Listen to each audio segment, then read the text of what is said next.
This is IA Forward, your playbook for success as an independent insurance agent. Here to help you knock it out of the ballpark are your hosts, Shane Tatum and Tonya Lead. Welcome to IA Forward.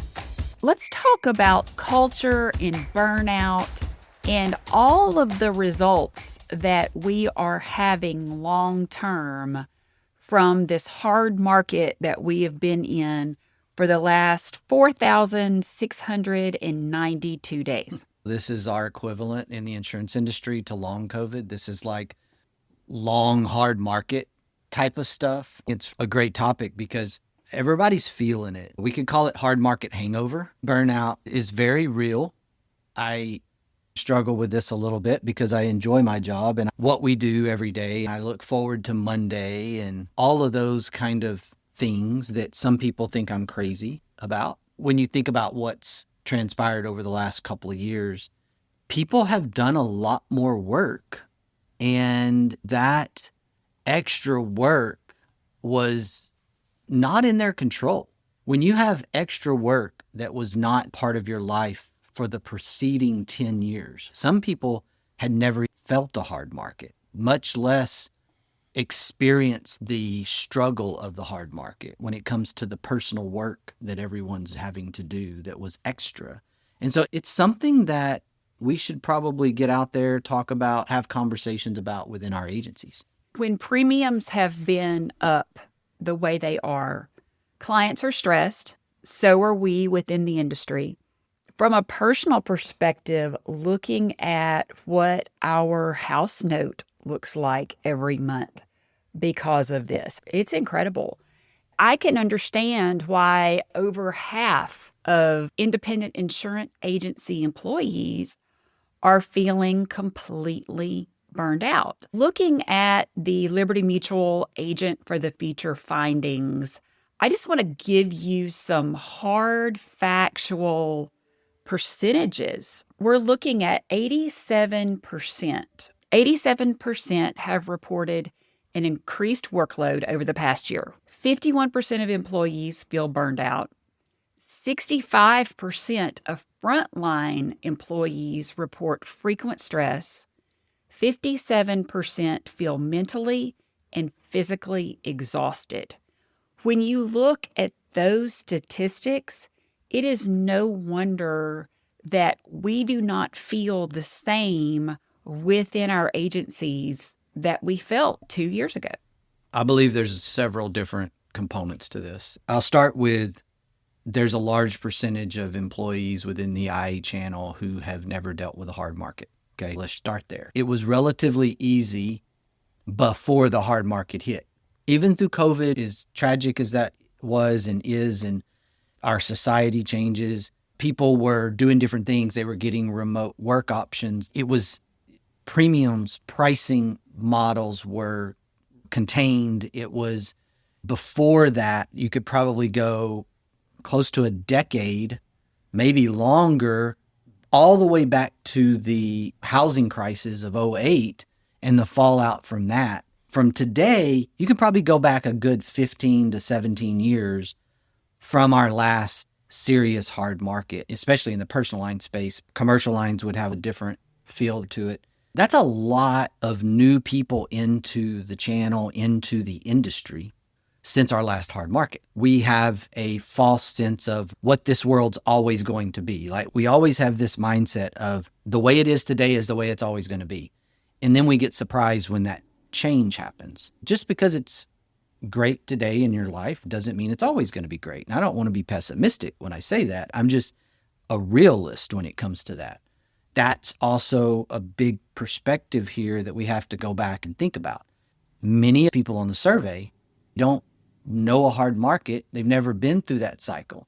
On the flip side, there are some people in that survey probably reporting that I would guess, this is the Shane opinion, by the way, this is not anything statistical, who are the 30 plus year crowd who are just mentally done.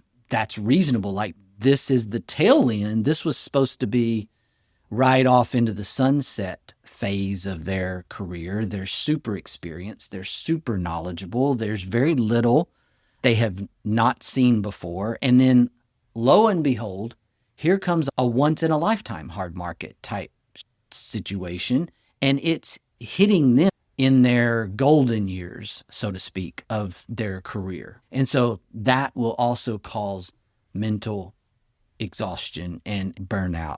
And so I'll start there. I wanted to get that out there right up front, that we have so many people within this study who just have never experienced anything like this before. I had never even heard of this idea of the hard market. And I've been with you 8 years now. So we went into this a year and a half ago. And I believe that there were a lot of people that didn't even really know that this was a thing. All of that said, I still believe this idea of increased workload and this burned out, mentally and physically exhausted feeling is valid. Hard market, soft market, whatever, it's still a valid feeling and affecting people's lives and how they feel at work. And let's go ahead and jump in. Yes, I agree. A real feeling. I agree. There's no argument or debate from me that this is made up. This is real. Getting underneath the hood and understanding the cause of it, in addition to the hard market, there is the reality of now I've got to do more. And my expectation is that I'm doing more. It's not necessarily more revenue, right? Because we don't make more money in the independent agency channel by rewriting business that we already have on our books. That is the most costly thing. And so as that cycled through, we have seen over the last couple of years a ton of remarket requests, carriers all over the place trying to get their pricing models right, and agents just trying to hang on to clients, retention of clients, and struggling with retention within the carrier, trying to keep good partnerships. These are all part of the symptoms causing some of this burnout, because you're doing more for the same revenue. That is not a good combination for profitability. Agency owners are naturally like, we got to stay through this. We can't just add more people to add more people. Then we throw in the thing that has blown up on us during this exact same cycle over the last 2 years, and that is the AI race. Agencies are pouring into this idea of, oh my gosh, I don't want to be left behind. We need to invest in AI. We need to understand what's going on. Your frontline people, some of which have been doing it a certain way for a long time, 20, 25 plus years. It's change. What are we going to do? You want me to change in the middle of all this extra work. That is a huge component of the burnout as well. You have people on either end of this spectrum. Let's automate more. I love it. Why are we doing it this way? We can do it better. We can do it more efficient. We can embrace AI. And then you got the other end of the spectrum, which is, that's dumb, that won't work, I've always done it this way, this is better for me. And then you got agency ownership saying, I need it to be more efficient. I want to honor you and your tenure with us and your tenure in the industry, and your knowledge and your experience is so important to our organization, but we can't just keep beating the dead horse here. We've got to get better. We've got to get more efficient. We've got to be able to do these things because the dollars aren't necessarily more. In some cases, the commission rates are less and the dollars at best are even. We're looking at this as an agency owner level and going, okay, what's our path? What's our answer? How do we get the experienced people to embrace the technology and the efficiencies? How do we get the newer people to understand that this is a cycle and we've got to bulldoze our way through it? And there's another cycle, probably from a softening standpoint, or at least a stabilization coming. And we can already start to see that happening. And so that's where I think the challenge for agency ownership and principals is navigating all this. In the real world, we're seeing some of our high performers just trying to survive. I always called it zombie mode when things would get overwhelming with my sales team, you had your frustrated salespeople, you had your overwhelmed salespeople, but then you had the really great ones. And at the point that those people go into zombie mode, that becomes the challenge. I see burnout as a capacity problem, not a character flaw. And I've seen sales managers that see burnout as a character flaw, and I've never seen it that way. It really is a capacity problem. So how do we as agency owners help our teams that have been so stressed for 2 years recover from this zombie mode survival? We throw around culture a lot in our world today. I don't want to just throw that word around. It's very difficult to come in on the backside and implement the culture. You have to be there through the tough times. You have to be empathetic. You also have to explain, and this is not something that I love. I'll be open about this publicly. This constant why. I am a big start with why, Simon Sinek. I'm a big, this is my why for making this decision. I am big on that. And I have explained that to our leadership team. I talk about that to our agency network. I use phrases like that, and I truly mean that. I get burnout on that particular thing, the why conversation, because I hear you. I get frustrated too. I want to take the dad tone, and that's never going to fly really well when you're running an organization or building a business. But sometimes you kind of have to do that. It's not like you're sitting here going, I think I want to intentionally make a bad decision. Nobody does that. No one does that. It's easy to make fun of Cracker Barrel. I am a huge fan of Southwest Airlines, and I'm super frustrated with Southwest Airlines' direction over the last year and where they're headed over the next year or two, because I think they're leaving their culture behind. I think they're abandoning some of the things that made them great in pursuit of something new that isn't necessarily better. They're going to awaken and frustrate their core in order to pursue something new. No one sits there in leadership and says, let's make a bad decision. Nobody does that. No leader does that. No one that's in a successful place of running a successful business does that. And so it does get exhausting from a leadership position to have your people constantly questioning you. Why are we doing this? Why are we doing this? That doesn't make sense. So you have to put on that new title that a friend of mine made me understand years ago. And that is, you got to put on your Chief Translation Officer title. You got to put your CEO title to the side for a minute. You got to be the chief translator for your organization, for your people. And you do have to explain the why behind your decision. Sometimes I enjoy it. Sometimes I'm like, I don't really want to explain it this time. I just know this is the right decision and this is what we're going to do. The problem is that companies are made up of people, and without the people, you got nothing. You just got yourself, and you don't need to be that if you're growing. So you kind of just have to suck it up and explain it and put a smile on your face and say, this is my why. This is why I'm doing that.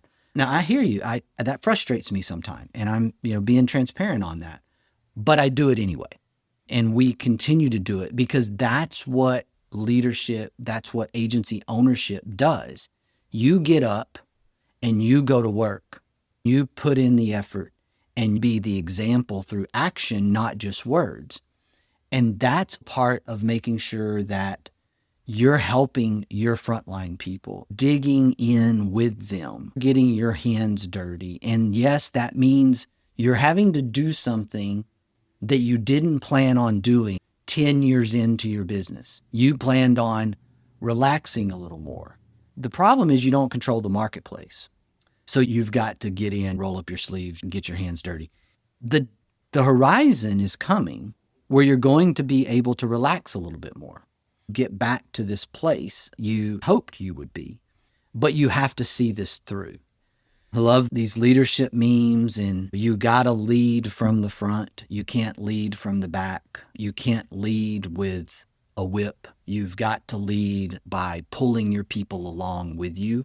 You've got to communicate. And that is how I feel like you help people see that you're going to go through the burnout with them.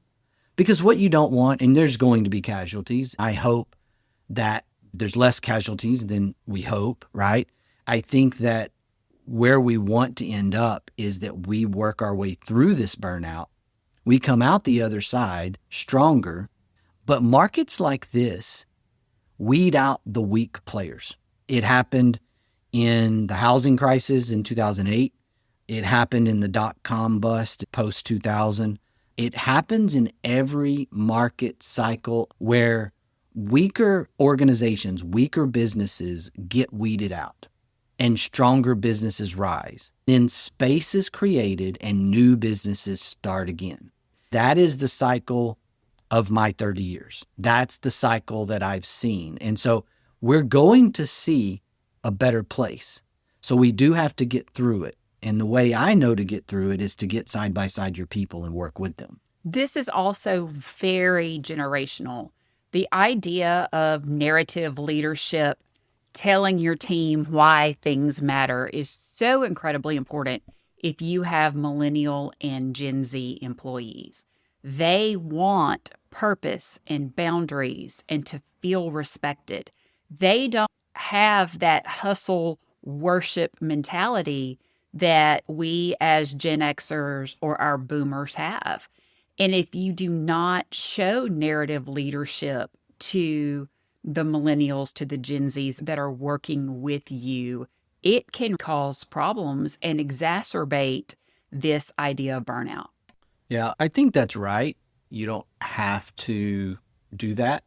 You can do the because I said so. Why do I have to clean my room? Why can't I stay out later when my friends are staying out later? Most of the time, the answer was very short, sweet, and clear. Because I said so. Because I said so makes sense. I recently had a conversation with a partner agent of ours, and it was a question about something. He was asking for something that was beyond the scope of what we could do. And I just had to say, hey, I'm going to have to say no on this. We just can't do it. I loved his response. His response was, hey, I get it. It's your business. You got to run it how you got to run it. He did not ask me to give him the nth degree of why. He just said, hey, I get it.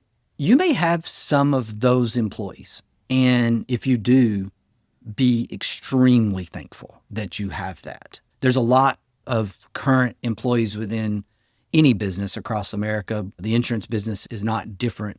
There's a lot of those employees from the millennial generation, Gen Z now, that they just want to understand why. Like Tonya's saying, you've got to explain it. They weren't parented the same way that a lot of older millennials and if you really want to understand why things are the way they are and why employees are responding to you the way they're responding to you, it's the way they were parented. It's the way they went through school and they were taught. And there was a shift.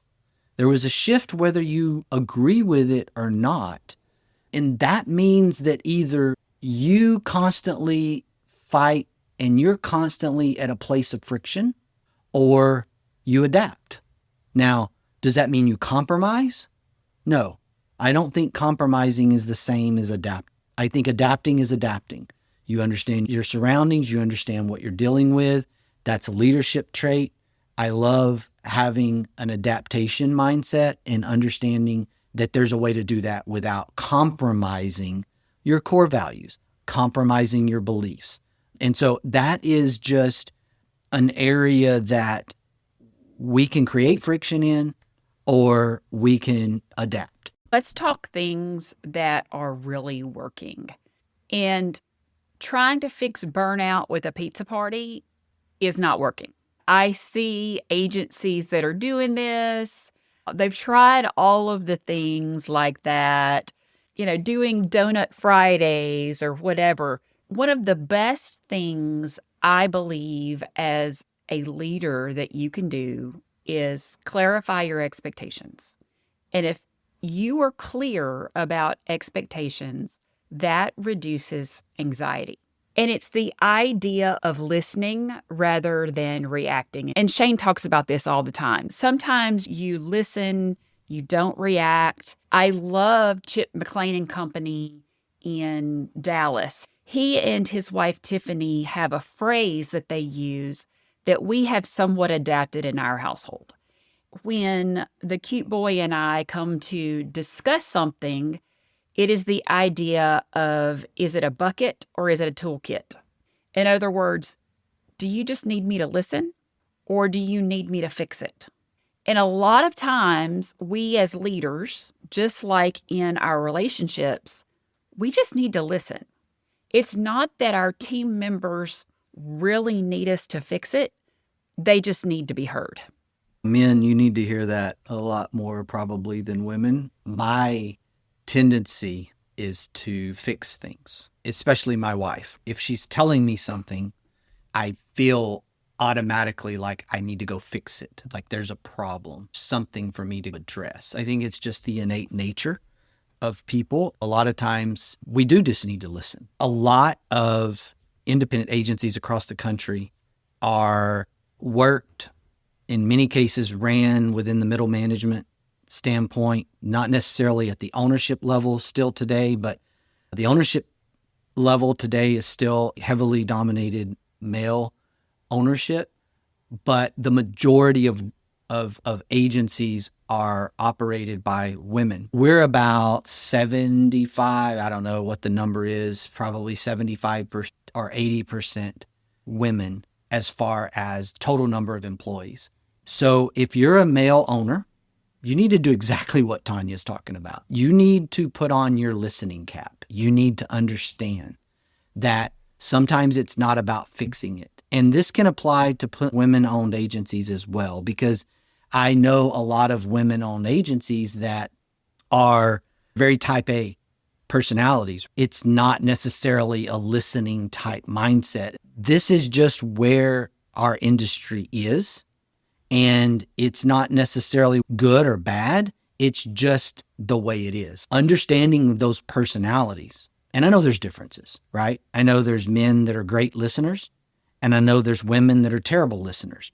But the norm is that men are not great listeners and women are great listeners. That is just the way God made us. And so that is just where we are. And when we get down into this, and we start thinking about our employees and leading our organizations, I just think this matters. You really need to understand how people were raised, how people, were taught. And generations, whole generations were raised different and taught different than other generations. What can we do for our people? We can ask, how are you really doing? We can say, is there something in your workload or in your process that is weighing on you right now? See how you can lighten your people's mental load. Sometimes it's just an ask. What is the hardest part? And then turning it around and saying, what is your idea of the best solution? Yeah, I would also add to that, what do you need? Is there something you feel you need that you're not getting? Is there a tool?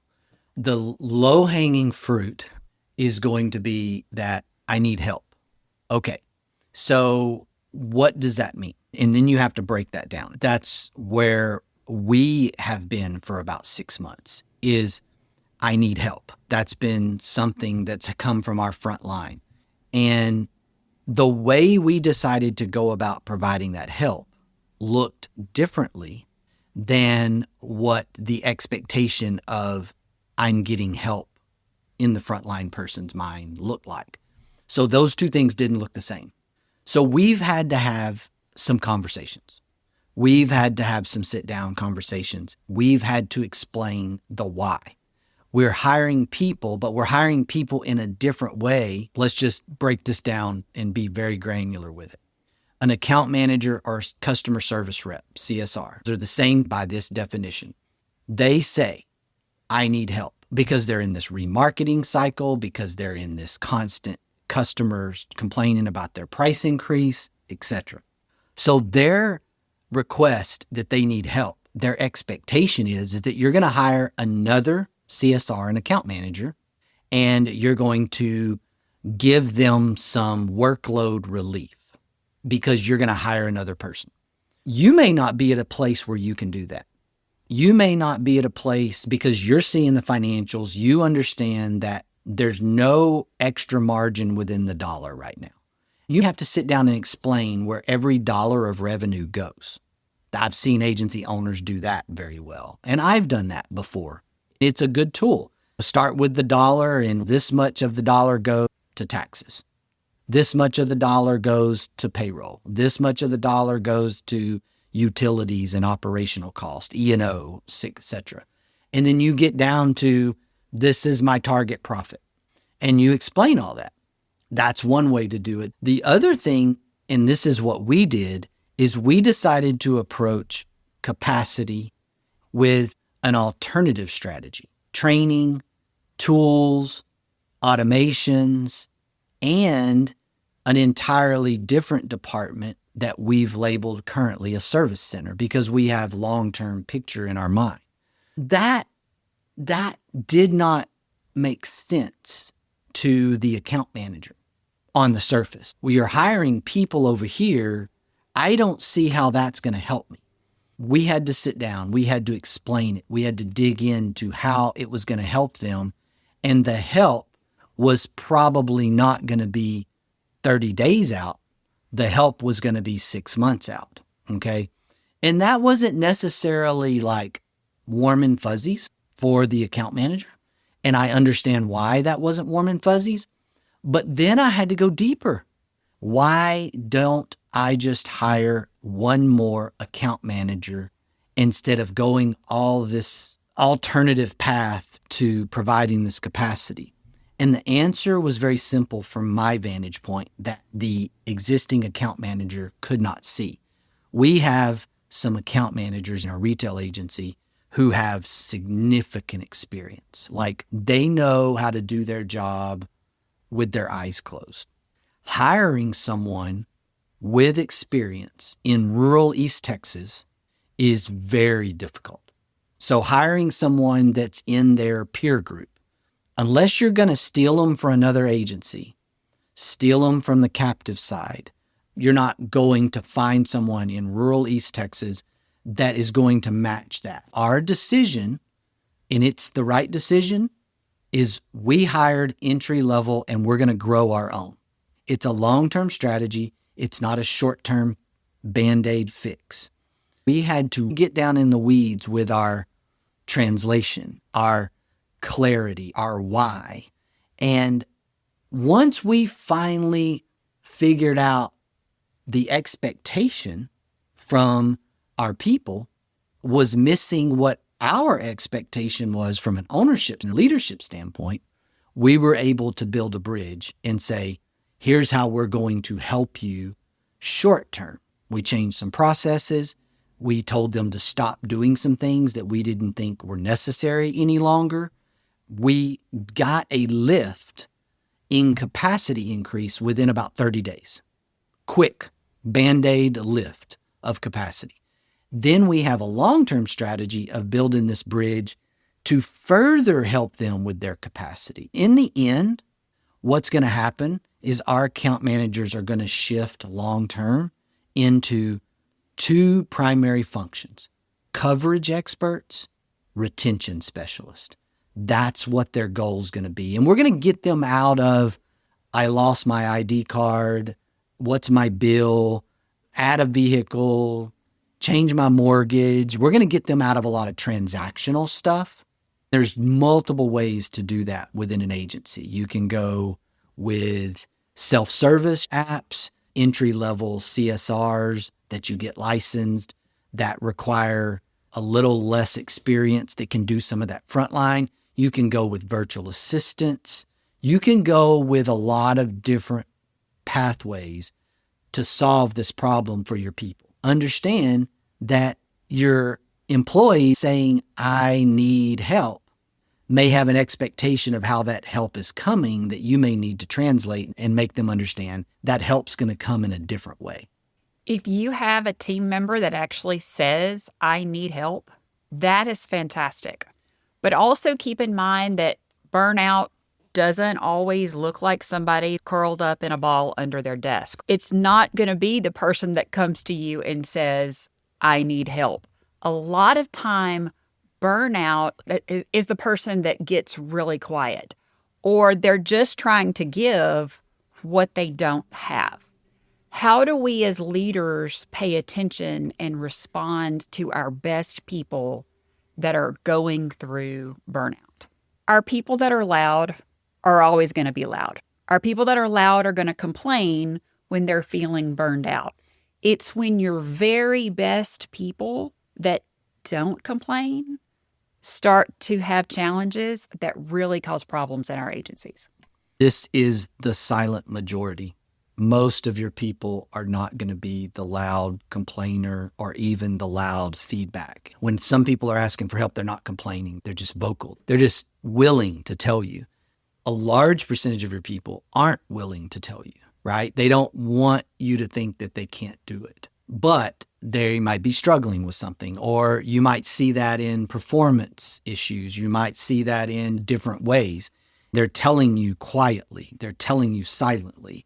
You've got to pay attention, be aware of what's going on, and have some metrics. My dad grew up around cattle. His dad was a cowman, East Texas cowman. And so think about livestock, auction barns, working cows. If you're really young, think Yellowstone without all the drama, mobster ties, just working the ranch, getting on a horse. And my dad used to tell this story about, he called it the fat horse theory. And, every day cowboys would go out early in the morning, pick their horse, catch their horse, saddle up their horse. And then they would go out and they would work the cows. They would move the cows. They would pen the cows. They would do everything that needed to run the cattle business, work the fences, and just be a rancher. And that horse you caught was with you all day. And you worked hard as a cowman and the horse worked hard.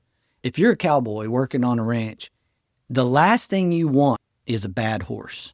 A bad horse, a lazy horse, is going to make your day miserable. So every day, the cowboy would go out and catch their horse, and they always went back to the same horse. They always went back to the same horse because they could trust that horse. There might be some horses left in the pen that were less desirable, less reliable in many ways. Those horses got to graze all day in the pen, be cut out into the holding pasture, and it would not be selected because the cowboy wanted the trusted horse every day. That's what we do as agency owners. We keep going back to the trusted person. We unintentionally burn them out because we keep going back to them. That's the place that I have worked a lot on over the last 10 years. And that is areas of responsibility as our organization has grown. I need help as a leader, as an agency owner. If I keep going to the one person or the two people, then I've got fat horses over here that I'm paying that aren't doing anything, or at least they're not pulling the same workload. And that's where the silent burnout comes into play. The silent burnout is going to come into play because you're going back to your workhorses and you're piling more on your workhorses. And sometimes you've got to say, whoa, I need to back up. Sometimes I need help from a different place. I love the virtual assistant industry, what's happened for our agencies. This is a good place for agency owners to help you with some things so that you don't keep going back to your workhorse, and that your workhorse can be given that capacity back to do the things that you really need them doing, right? Growing the business, maintaining the business, not necessarily being your assistant. I'm going to leave us today with this quote from LeBron James. You have to be able to accept failure to get better, And sometimes your best effort is rest. Attitude's a choice. Make a great one. Bye, y'all. At the Integra Partner Network, we understand that carrier access is the key to your agency's success. That's why Integra offers direct access to top-rated personal and commercial carriers, ensuring your agency thrives in today's challenging market. And with our comprehensive resources, profit sharing and bonus opportunities, technology and peer support, all while you retain 100% of your book with no penalties to exit. Integra is ready to empower you and your agency to find sustained growth. Find your way to Integra. Visit IntegraPartnerNetwork.com today. That's IntegraPartnerNetwork.com.